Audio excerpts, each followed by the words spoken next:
What if the most powerful man in Medellin after Pablo Escobar was never seen, never photographed, and never even known by his face? What if fear itself wore a mask?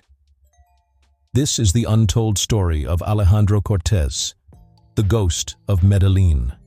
A man who built an empire not with gunfire and gold, but with silence, shadows, and a single white mask.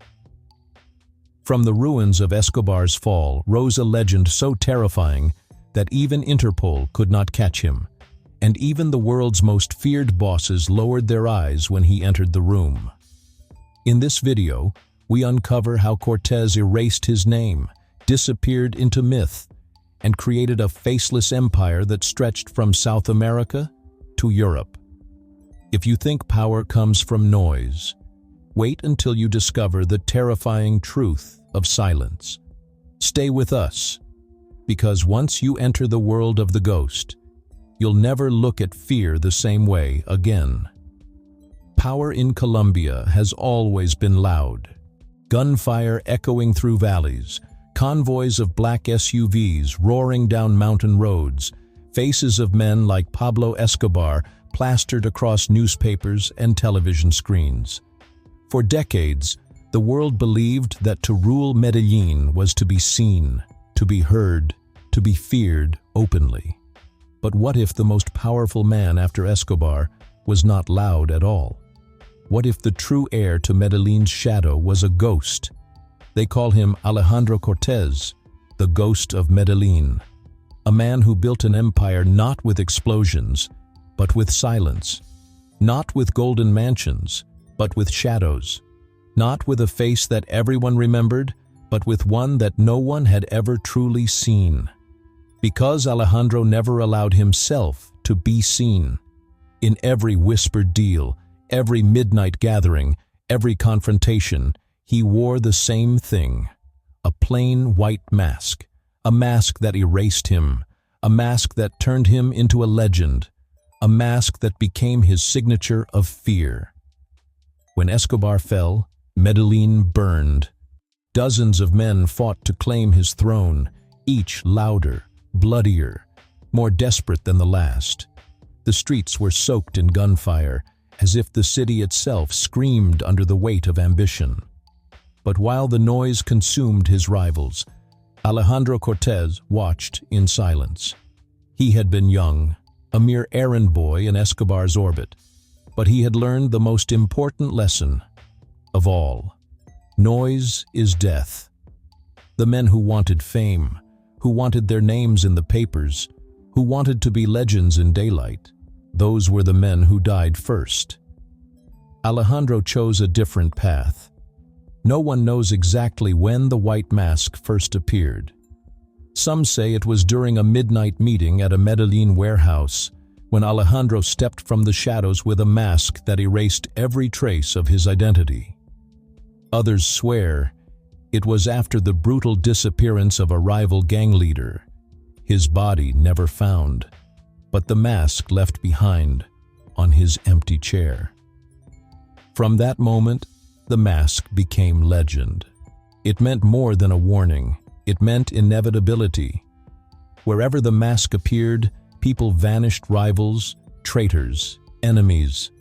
No one saw Alejandro's face. No one dared to ask, because he was no longer a man. He was a ghost. In a world where bosses built fear with blood and spectacle, Alejandro's fear was different. It was quieter, deeper, more corrosive. People were not afraid of what he would do in public. They were afraid of what they would never see coming. You could prepare for a gunfight. You could brace for a raid. But how do you prepare for a ghost? When Interpol moved on his operations, warehouses were empty minutes before they arrived. When rivals gathered in secret, they discovered Alejandro had been there before them, listening. When men betrayed him, they simply disappeared, leaving only a mask where they had once stood. And that was why they called him the Ghost of Medellin. His legend spread beyond Colombia. In Mexico, Cartel bosses spoke his name with unease, wondering if the ghost was already among them. In Spain, entire shipments vanished from ports without a trace, leaving behind only a mask in an abandoned container. In Italy, men who laughed at his existence disappeared days later, their offices empty, but for a single mask placed on the desk.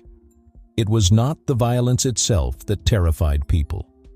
It was the silence. It was the knowledge that Alejandro Cortez could be anywhere, anyone, at any time. And when a mask appeared, you didn't have time to run. So tonight, as we begin the story of Alejandro Cortez, understand this. We are not speaking of a man who craved the spotlight. We are speaking of a man who erased himself so completely that he became unstoppable. He didn't roar like Escobar. He didn't build monuments of wealth. He became a myth, a shadow, a ghost. Alejandro Cortez, the ghost of Medellin, was not feared because of what he showed. He was feared because of what he never allowed the world to see. Stay with me, because by the end of this story, you will understand why silence and invisibility can be more powerful than bullets and bombs. And when you see a white mask lying in the dark, you may wonder, is it just a mask? Or is it already too late?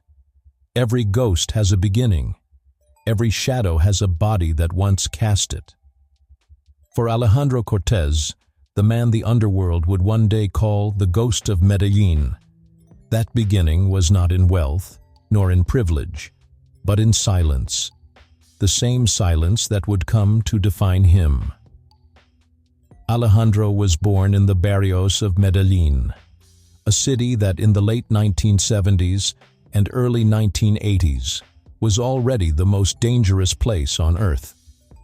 Poverty wrapped itself around entire neighborhoods like barbed wire, and children grew up with two choices: obey the chaos or be crushed by it. His mother sold fruit in the market, her hands calloused, her eyes tired. His father was absent. Some said dead. Others whispered he had disappeared at the hands of Escobar's men. Whatever the truth, Alejandro learned early that survival required quiet. A loud boy attracted attention. A quiet one was ignored.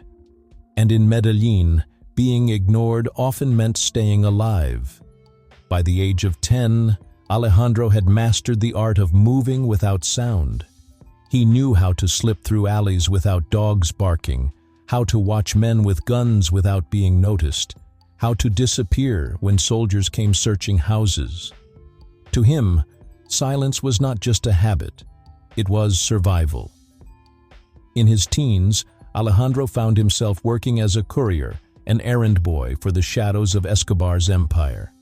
He was invisible to the bosses, but useful. His job was to deliver messages, to move envelopes, to watch. And Alejandro watched everything. He saw how men who craved fame died first, how those who flaunted cars and mansions became targets, how even the most feared names could be erased overnight. He listened as lieutenants bragged of power, only to vanish within weeks. He watched Escobar himself, a man who believed in spectacle, in fire and thunder. And though Alejandro respected his power, he also saw the truth. Noise attracts bullets. The lesson took root deep in him. He vowed never to make noise. The story of the mask begins here. One night, after delivering a package, Alejandro found himself cornered by two rival youths who wanted to rob him. They wore cheap masks, laughing, waving knives. Alejandro stood still. He reached into his satchel, not for a weapon, but for a simple mask of his own, a plain white one he had bought earlier that day for a festival. He placed it on his face, and something changed. His stillness, his silence, his blank white mask unsettled the boys more than any weapon could. They backed away, muttering, unnerved by his refusal to fight, by the way he seemed less like a boy and more like an apparition. They never touched him. Alejandro kept the mask, and from that day forward, it became more than decoration. It became his shield, his identity, his symbol. At 17, Alejandro made his first move into the shadows of legend. A minor lieutenant in the cartel, known for cruelty and for mocking Alejandro's silence, suddenly vanished. No body was found, no gunshots were heard. All that remained was a plain white mask left on the man's desk. No one dared speak of it openly, but the whispers began. The quiet boy, the courier who never raised his voice, had made someone disappear. Whether it was true or not didn't matter. In Medellin, perception is power, and Alejandro had become more than a boy. He had become a rumor. While other young men in Medellin dreamed of fast cars and women, Alejandro pursued discipline. He avoided alcohol, avoided drugs, avoided noise. He studied shipping routes, maps of ports, the way police and Interpol moved. He read newspapers obsessively, not for headlines, but for patterns. Raids, arrests, failures. He was not loud, he was not flashy. But in silence, he was building something larger. A mind sharper than bullets, a patience longer than greed, a discipline rarer than loyalty. Where others rushed for quick power, Alejandro waited. Where others roared, Alejandro whispered. Where others bled, Alejandro vanished. By the time he turned 21, Alejandro was no longer just an errand boy. He was something else, something his rivals couldn't name. He moved shipments that arrived without interception.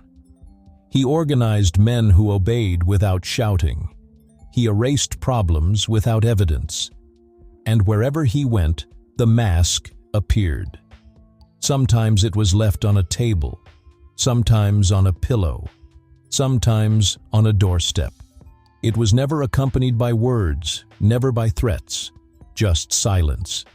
The silence spoke louder than any bullet. It said, "You are already gone." The mask was no longer just a tool. It was the birth of the ghost.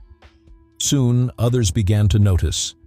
A rival gang in Cali found its leaders vanished within weeks, each disappearance marked by a white mask.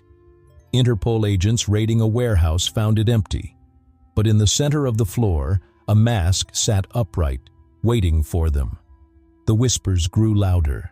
Not Escobar, not Cali, not the cartels that craved the cameras. This was something else. A ghost who moved in silence, who left no face, who ruled through fear of the unseen. Alejandro Cortez was no longer just a name.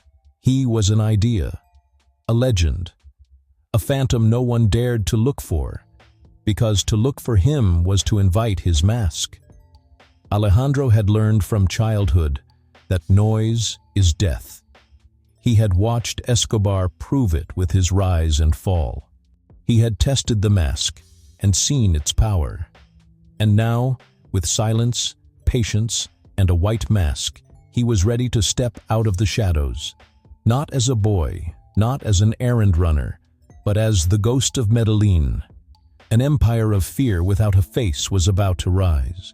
Empires are usually built with banners and symbols, with statues and signatures, with men who stamp their names on every street corner. But Alejandro Cortez built something different, something colder, quieter, far more terrifying. He built an empire without a face. By the early 1990s, Medellin was a battlefield of ghosts and scavengers. With Escobar gone, dozens of pretenders rushed to wear his crown. They flaunted cars, estates, parades of soldiers armed with golden rifles. And yet, one by one, they fell. Some were killed in bloody shootouts. Others were betrayed by their own men. Still more ended up in prison, their legacies reduced to newspaper clippings. But Alejandro didn't fall. He did not even stumble. While his rivals shouted, he whispered. While they demanded loyalty, he created inevitability. While they showed their faces proudly, he wore none at all. His mask became his empire's flag. His silence became its anthem. Unlike the cartels that boasted about controlling neighborhoods, Alejandro's reach spread invisibly. He did not announce his territories. He simply ensured that shipments moved through them flawlessly.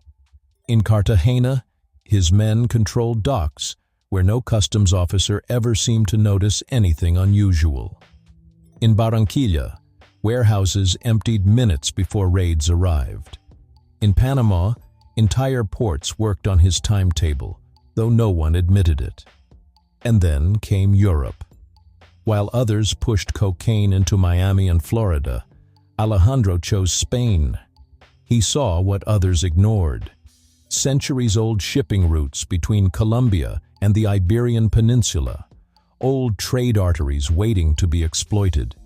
Within years, Spanish ports began to whisper of shipments that always arrived, always vanished into trucks, always carried the same silent mark: a mask left behind in an empty crate. Alejandro's empire was not run like others. There were no flamboyant lieutenants, no lieutenants fighting for attention. Instead, he enforced a code, the doctrine of silence. 1, no names. Men were numbers, signals, gestures. A name was noise. 2, no boasting. Those who bragged were already dead. They just didn't know it yet. 3, no violence without purpose. Death was not a message. Disappearance was. Under this doctrine, his men became like shadows. They moved shipments with military precision. They spoke little, dressed simply, blended into the cities. And when someone betrayed them, they did not punish publicly. They erased him, body gone, history gone, face gone. And always, the mask remained. By the late 1990s, the mask had become infamous, far beyond Colombia. In Mexico, cartel leaders opening a shipping container in Veracruz found it empty except for a white mask resting on the floor. They understood instantly. Alejandro had already been there. In Italy, a Camorra boss laughed at the legend of the ghost, until he returned to his villa one night and found a mask on his pillow. He disappeared 3 days later. In Spain, Interpol agents raided a warehouse in Valencia. It was empty, but a single mask sat in the center of the floor. One officer swore later that he could feel eyes on him, though no one else was there. The mask had become a weapon sharper than knives. It carried no fingerprints, no explanation. It carried only inevitability. Alejandro never raised his voice, but the fear of him crossed oceans. Politicians in Colombia, Italy, and Spain refused to even say his name. Rival gangs in Brazil and Mexico avoided interfering with his roots, preferring to pay him a cut rather than risk his silence. His empire was not defined by lines on a map, but by whispers in the air. Wherever men lowered their voices when speaking of him, wherever masks appeared without warning, that was Alejandro's territory. And unlike noisy cartels, his empire attracted little law enforcement attention. How do you chase a man you've never seen? How do you capture a ghost? Perhaps Alejandro's greatest genius was in how he structured his empire. Most cartels relied on visible hierarchies: bosses, lieutenants, soldiers. That made them vulnerable. Kill one, and the structure collapsed. But Alejandro's network had no visible heads. Each cell operated independently, communicating through gestures, codes, silent couriers. No one knew the full map. No one saw the whole picture.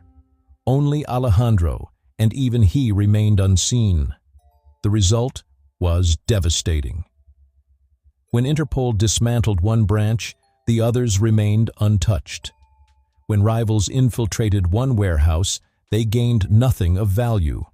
The empire adapted, adjusted, survived. It was not an organization. It was a shadow. What truly terrified Alejandro's enemies was not the mask itself, but what it represented. It represented the absence of explanation, the absence of closure, the absence of control. When a man was shot, people understood it. Guns, blood, motive. When a man disappeared without trace, leaving only a mask, the mind filled the void with terror. What happened? Was he still alive? Was the ghost watching? Would he be next? In that uncertainty, Alejandro ruled. He didn't need to kill thousands. He only needed to disappear a few. And the rest disappeared themselves, retreating, surrendering, bending to his silence. By the dawn of the new millennium, Alejandro Cortez was not just a man. He was not even just a ghost. He was an empire without a face, a system of fear that transcended borders and identities. There were no portraits of him, no recordings, no confirmed photographs, only the mask, only the silence. And in that silence, Alejandro Cortez achieved what Escobar never could. Control without chaos, power without spectacle, dominance without a face. The Ghost of Medellin had risen, and the world would soon learn that it is not the noise of a gun that destroys you. It is the silence that comes before you even realize you're gone. For years, Alejandro Cortez had been a shadow in the global underworld. He was not seen, not heard, not touched, only whispered about. His empire spread quietly across oceans, his mask appearing in places where fear arrived before the law could. But every ghost eventually meets a wall of men who think they are immune to fear. And for Alejandro, that wall came in the form of an international council.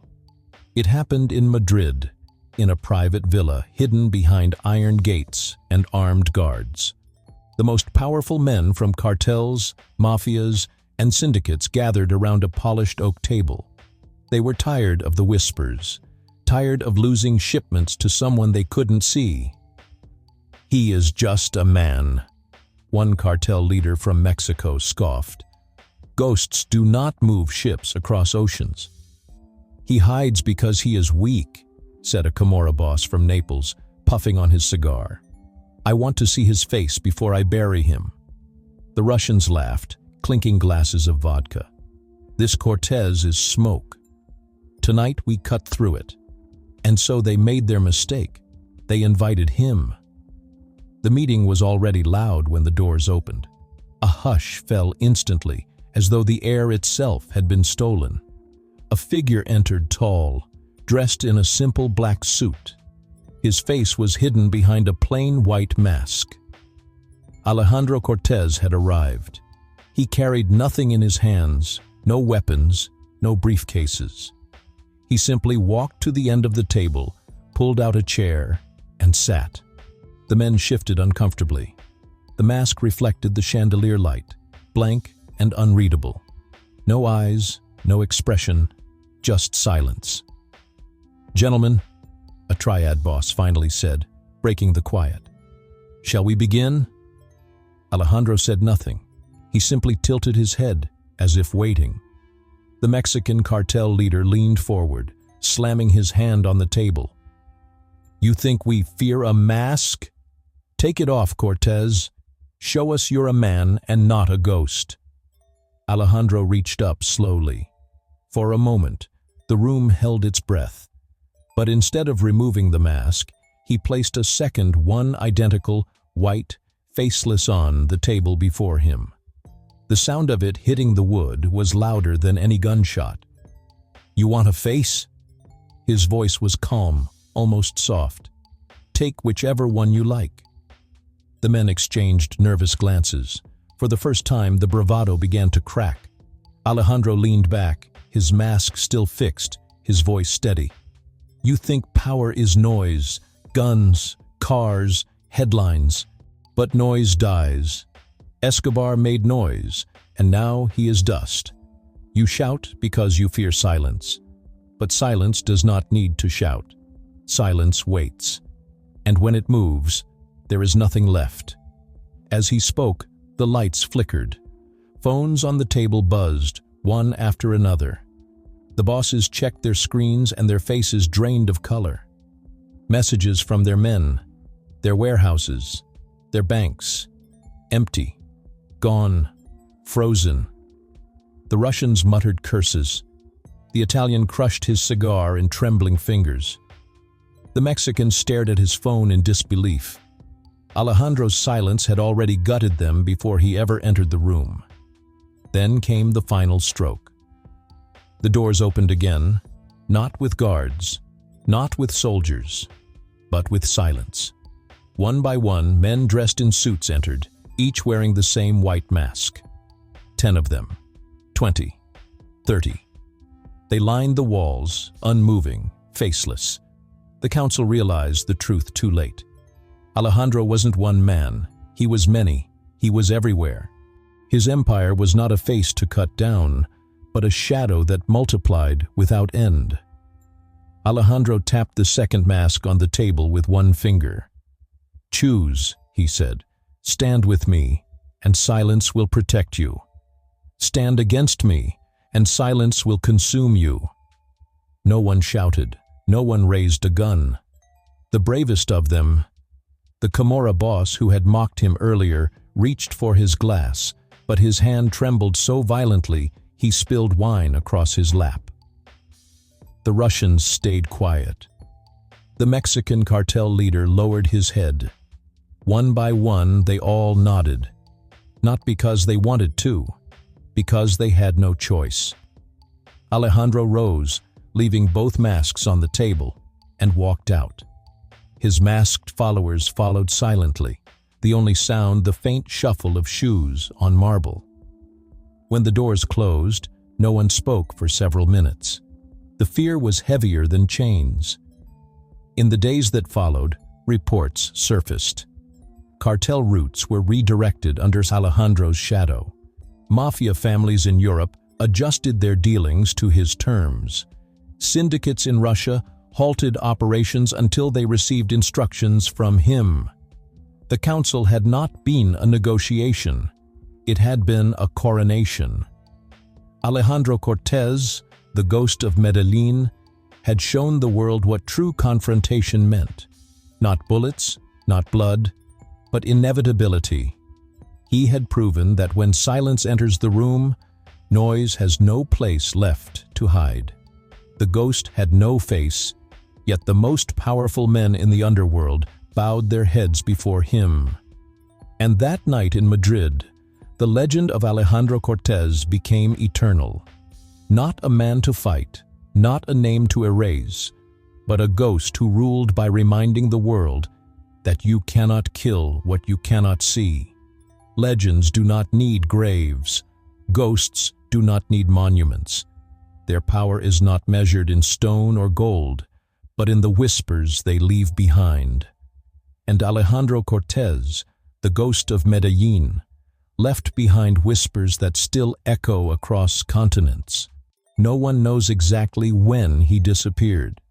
Some say he walked out of Madrid after the confrontation and never returned. Others claim he was seen years later in Panama, watching ships from the shadows. A few insist he died long ago, his body buried in an unmarked grave, his empire carried on by faceless men. But the truth, as always with Alejandro, is impossible to pin down. And perhaps that is the point. What made Alejandro unique was that his power did not die with his presence. His silence, his mask, his doctrine, they continued without him. In Colombia, young men entering the underworld were warned, "Do not speak too loudly, or the ghost will hear you." In Spain, smugglers told stories of crates found with nothing inside but a white mask. In Italy, mafia bosses left masks on their own desks, not out of loyalty, but out of fear that not displaying one would invite the real thing. Alejandro had created something larger than himself, a culture of fear without a face. His doctrine of silence survived long after his rumored disappearance. Small cells of his network continued to operate across Europe and South America. They followed his rules as if they were scripture. Speak little, show nothing, leave no face behind. Even when no one knew who commanded them, shipments arrived, accounts moved, enemies disappeared. It was as though Alejandro's empire no longer needed Alejandro. It had become self-sustaining, a machine powered not by leadership but by fear, a system of shadows. What terrified people most was not the possibility that Alejandro was still alive, it was the possibility that he wasn't. Because if the ghost was alive, then maybe he could be found, maybe he could be killed. But if he was truly gone, then who was leaving the masks? Who was erasing men across continents? Who was keeping the silence alive? The uncertainty was the real weapon. It gnawed at minds, eroded confidence, broke the will of men who thought themselves untouchable. One Italian journalist once wrote, "Alejandro Cortez proved that a ghost is more powerful than a man. Because you cannot shoot a ghost, you cannot imprison a ghost, and you cannot bargain with a ghost." In Medellin, children played a game called El Fantasma. One boy wore a white mask, and the others scattered in silence, pretending to vanish before he could catch them. In Spain, street artists painted masks on walls at night, symbols of rebellion and invisibility. Even in pop culture, films and songs referenced the man without a face, turning Alejandro into myth. Some portrayed him as a villain, others as a genius, others as a warning. But no matter the version, the core remained the same. The ghost was everywhere. Alejandro's greatest legacy was not fear, but the lesson behind it. He showed the underworld, and perhaps the world at large, that noise is weakness. That chaos consumes itself. That the loudest men burn the fastest. He proved that true power lies in patience, discipline, and invisibility. That the greatest empire isn't the one shouted from rooftops, but the one no one can see until it is too late. And maybe that is why his story resonates even beyond crime. In boardrooms, in politics, in everyday life, people still whisper his philosophy. Control yourself. Say less. Move like a ghost. Decades later, the white mask remains his most enduring symbol. It appears in rumors, in photographs, in places where he could not possibly be. Some say it is left by imitators, others by successors, others by those who simply want to borrow his legend. But every time it appears, fear follows. Because the mask is not just paper and paint. It is a message. The ghost is watching. You are already gone. Perhaps Alejandro is long dead. Perhaps he is still alive, watching silently from some hidden place. But in the end, does it matter? For the Ghost of Medellín was never about one man. He was about what happens when a man erases himself so completely that he becomes an idea. Ideas do not die. They linger. They infect. They outlive the flesh that bore them. Alejandro Cortez erased his face, and in doing so, became immortal. So tonight, as you think of this story, imagine the silence of a room after the noise fades. Imagine a mask lying on a table with no one around. Imagine the feeling that someone, somewhere, is watching, but you cannot see them. That is the legacy of Alejandro Cortez. Not bullets, not blood, not wealth. A mask, a silence, a ghost. Alejandro Cortez left no face, no grave, no monument. Yet his legend endures. Some say he vanished into the night. Others believe he still walks among us. But his true power was never about who he was. It was about what he became. He became silence. He became inevitability. He became a ghost. And maybe that's why his story unsettles us so deeply. Because the loud villains of history are easy to recognize. It is the quiet ones, the ones who erase themselves, the ones who watch without being seen, that haunt us forever. So tell me, when you see a plain white mask in the dark, will you feel safe? Or will you wonder if the ghost of Medellin has returned? This story is a work of fiction, created purely for entertainment and educational storytelling purposes. It does not depict real people, organizations, or events, and it is not intended to glorify crime or violence in any way. Any resemblance to actual persons, living or dead, or actual events, is purely coincidental. If this story moved you, share it. Comment your thoughts below. And let's talk about what true power really means. Is it in the noise that burns fast, or in the silence that lasts forever?